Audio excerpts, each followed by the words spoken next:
यहाँ स्थापना की थी इस राजनीति की कि यहाँ बड़े से बड़े पद पर आसीन देश के प्रधानमंत्री आ सकते थे।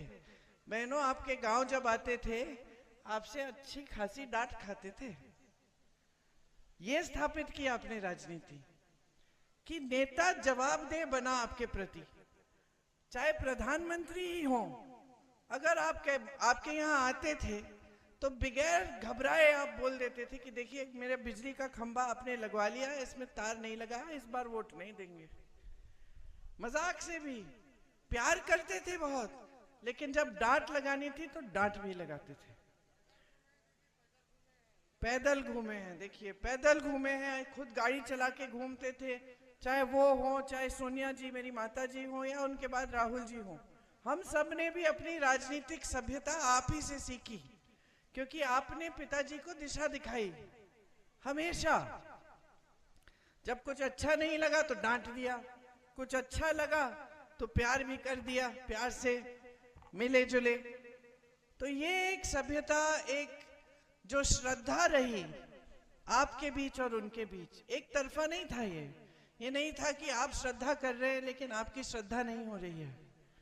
तो ये जो यहाँ की जो सभ्यता है राजनीतिक, और यहाँ की जो पुरानी परंपरा है जो आप ही ने स्थापित की यहाँ और रायबरेली में, दोनों जगह, ये इस देश की पुरानी राजनीतिक परंपरा होती थी। महात्मा गांधी जी भी पैदल आपके बीच आए, चले, और जब आंदोलन किया उन्होंने तो हमारे धर्म के आधार पर, हिंदू धर्म ने जो सिखाया था कि सत्य के पथ पर चलो, सत्यमेव जयते, उनका नारा था।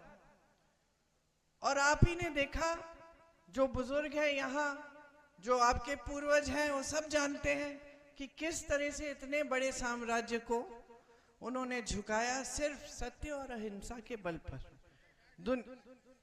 हाँ?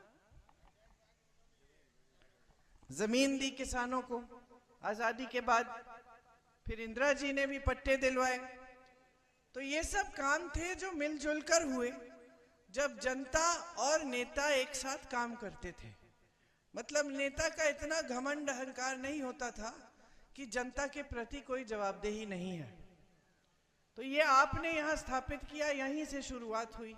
और बड़े बड़े आंदोलन जो देश में हुए 100 साल पहले तक के, किसानों ने जो आंदोलन किए वो भी यहीं से शुरू हुए। किसान यहीं शहीद हुए इस देश की आजादी के लिए। तो आप सबसे पहले तो समझ लीजिए कि आपका जो क्षेत्र है देश के लिए, देश के लोकतंत्र के लिए कितना महत्वपूर्ण है।